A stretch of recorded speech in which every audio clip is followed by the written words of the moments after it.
मला पण वाटलं नव्हतं की SAPला खरंच एवढा स्कोप असेल का. BSCचं पण काही एवढं काही हे नव्हतं की त्यातनं आम्ही म्हणजे काहीतरी करू शकाल की पुढं, किंवा MSc पण आम्हाला खूप जड गेली असते. बाकीचे काही मित्र समजा ज्यांच्याकडे काही म्हणजे होतं घरनं स्टेबल वगैरे होते, ते काही जण बाहेर पण गेले शिकायला, जसे की जर्मनी वगैरे इकडे तिकडे.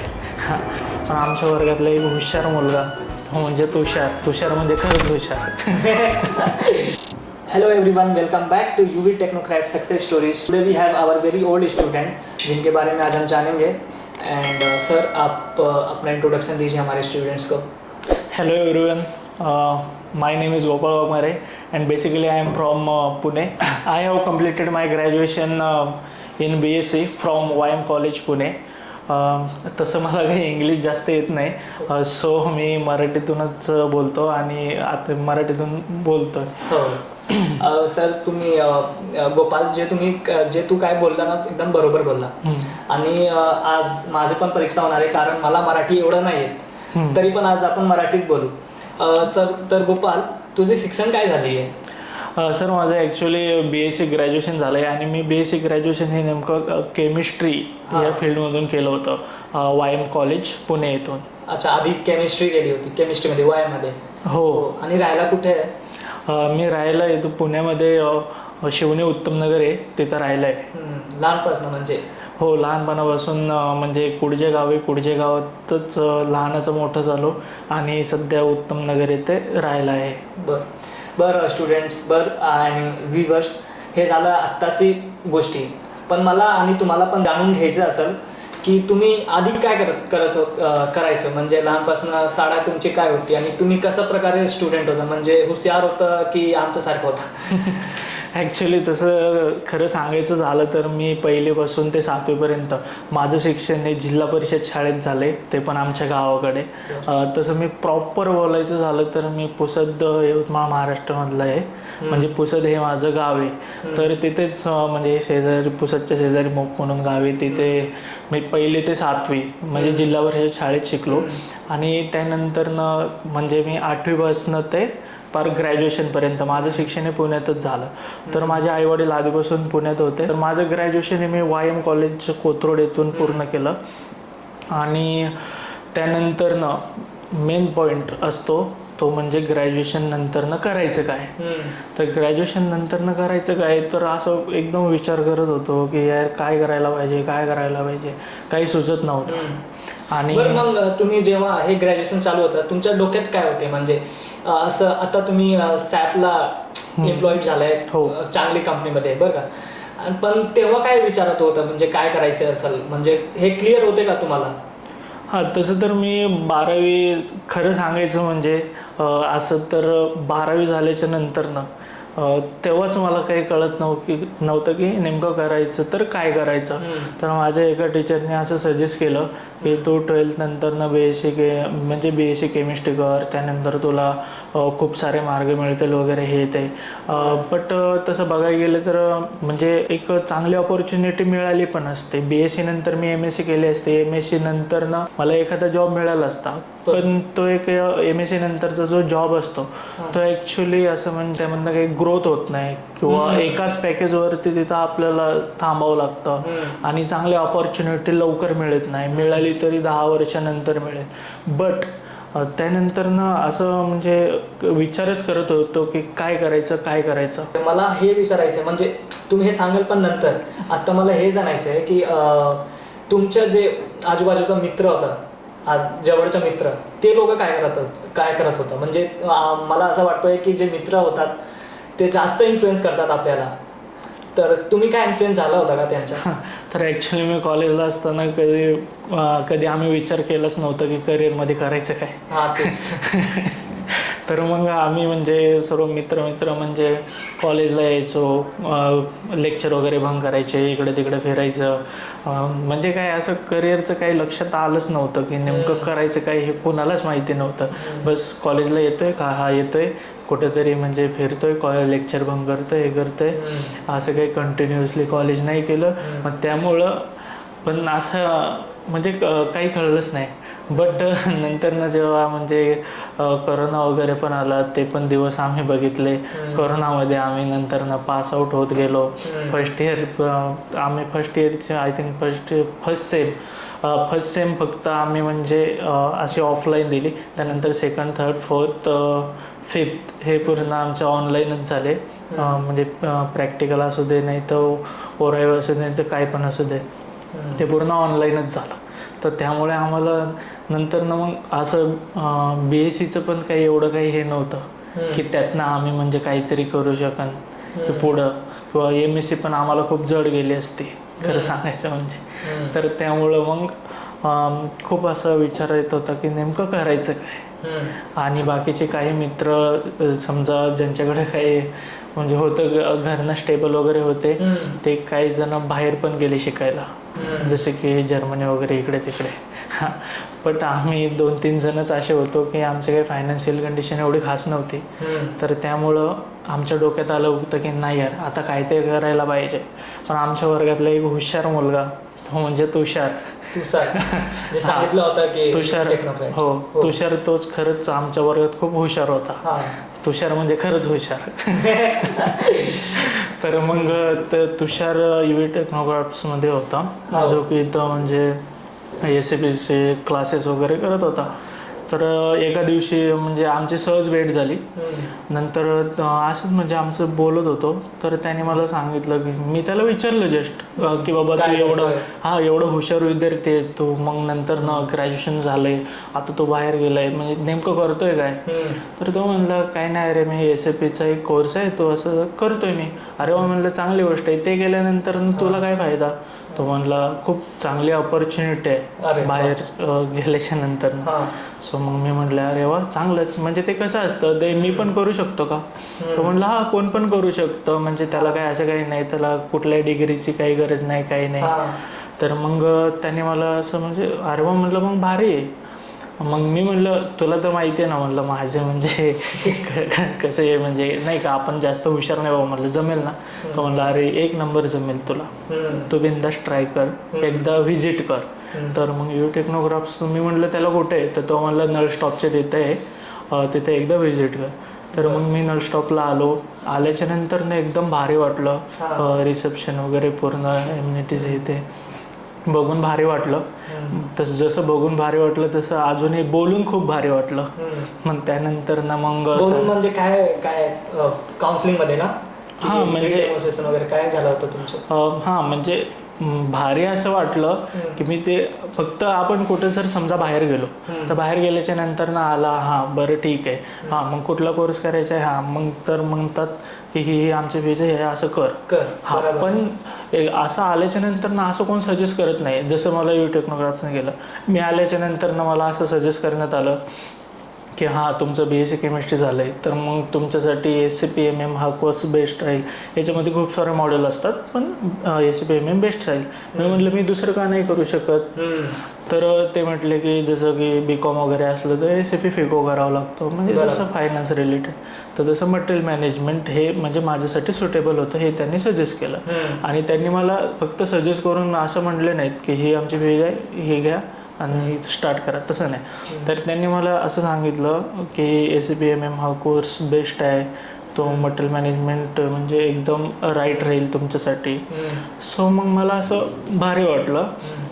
आणि त्यांनी मला हे पण सजेस्ट केलं की कोर्स केल्याच्या नंतर न म्हणजे कशी प्लेसमेंट वगैरे ते देतात, त्यांनी एक्सप्लेन केलं. आणि खरंच त्याचे म्हणजे आणि मग मी SCP-MM कोर्स केला त्यांचं, म्हणजे असं ऐकून तो जॉईन केला. ट्रेनर असे भारी होते ना, एवढे भारी होते की म्हणजे असं खूप सोप्या पद्धतीने म्हणजे आपल्याला असं ट्रेन केलं त्यांनी. म्हणजे क्लासेस वगैरे घ्यायचे ना, असं वाटतच नव्हतं की क्लासेस घ्यायचे, असं वाटायचं की ह्यार आम्ही कुठल्या तरी कंपनीत म्हणजे MNC लाईफ जगतोय, म्हणजे कॉर्पोरेट लाईफ जगतोय असं ते म्हणजे आमच्यासोबत प्रॅक्टिकल लेवलला तुम्हाला शिकवायचं. हो प्रॅक्टिकल लेवलला शिकवायचे, खूप भारी शिकवायचे. आणि त्यांनी शिकवता त्यांचे पण आम्हाला म्हणजे काही एक्सपिरियन्स वगैरे ते आमच्यासोबत शेअर करायचे, तर त्यामुळं खूप भारी वाटायचं.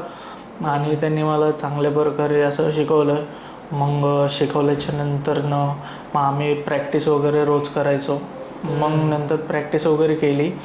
मग नंतर ना मग असंच मग यांचे हे चालू म्हणजे पूर्ण कोर्स वगैरे कंप्लीट केला. मग कंप्लीट केल्याच्या नंतर ना मग सर म्हटले की तुम्हाला म्हणजे असं हे डेमो इंटरव्ह्यू वगैरे द्यावं लागतील.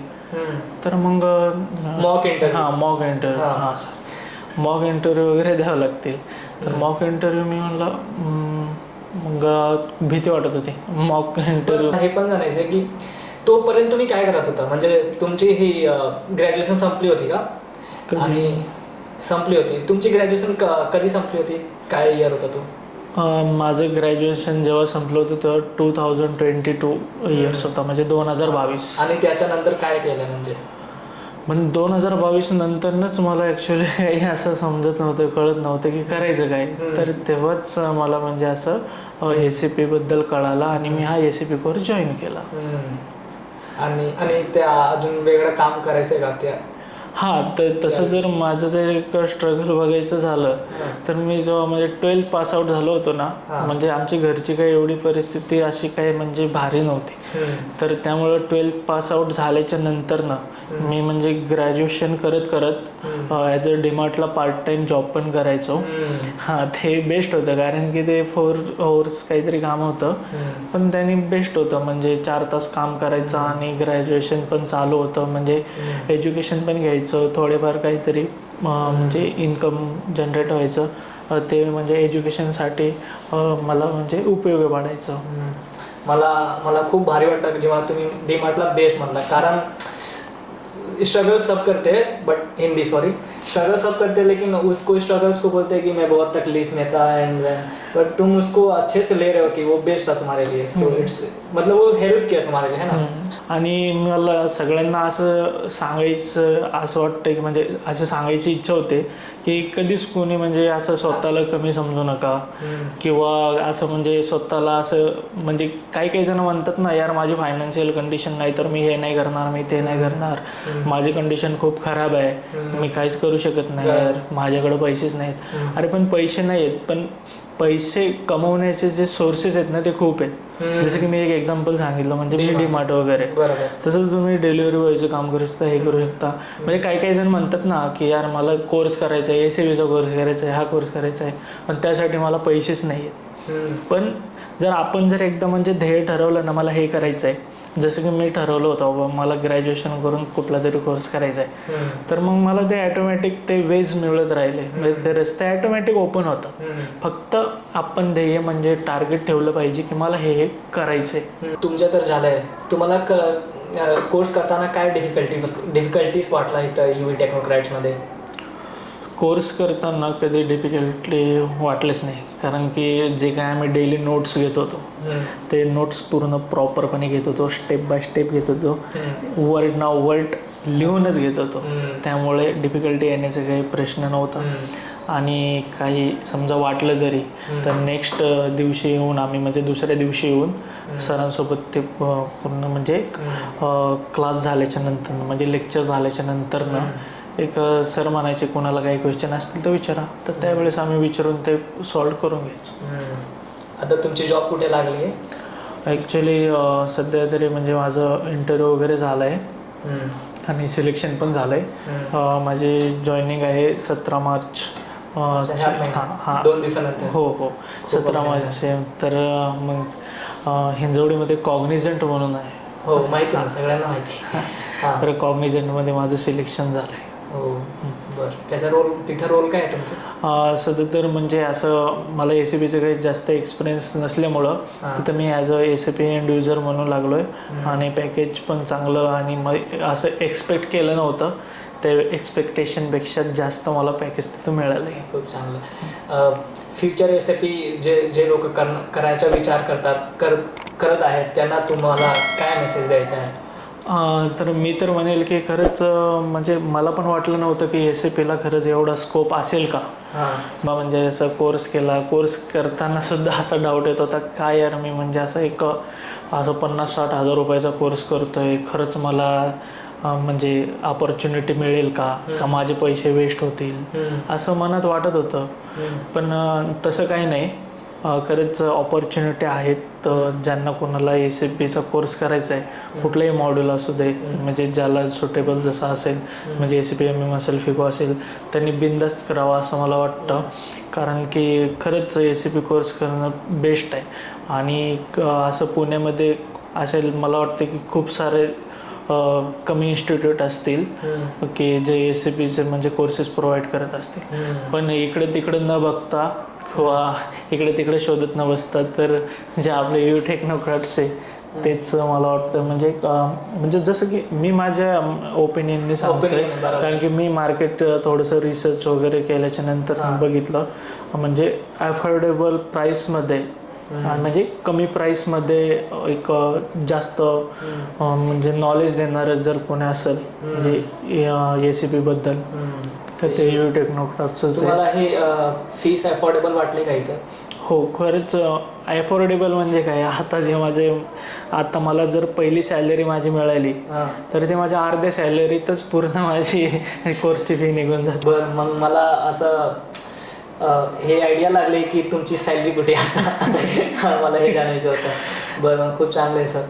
आणि तुमचा वेळ दिल्याबद्दल इथं खूप खूप धन्यवाद. आणि माझं मराठी ऐकल्याबद्दल त्याच्याबद्दल सॉरी. आणि audience, I hope you understand. And पूरी यूवी टेक्नोक्रैट्स की तरफ से we are congratulating to you and wishing you very best for your future. And आप अच्छा ही करेंगे. So thank you so much. So this was Gopal, and I hope you guys learned something and कुछ समझने सीखने को मिला रहेगा गोपाल से. See you in the next video. Till then, take care. Bye bye. See you. नहीं, मुझे एक बात बोलनी थी. हो, wait just 2 minutes. yes. मुझे एक बात बोलनी थी की मतलब मराठीतच बोलतो, म्हणजे जरासं कसं म्हणजे कम्फर्टेबल वाटतं मला म्हणून. बोला.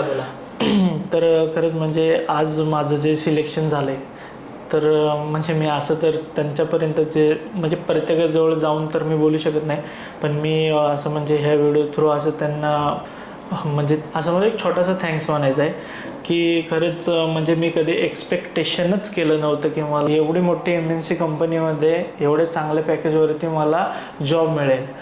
सो मला इथं म्हणजे ज्यांनी इथला म्हणजे यू टेक्नोक्रॅट्सचा रेफरन्स दिला ते तुषारचे, आणि जे इथं म्हणजे मला ट्रेनर म्हणून भेटले, आणि तसेच यू टेक्नोक्रॅफ्ट्सची पूर्ण टीम आणि यू टेक्नोक्रॅफ्ट्स यांचे मी खरंच खूप आभार मानतो. Thank you for being very honest. So guys, thank you. Bye bye.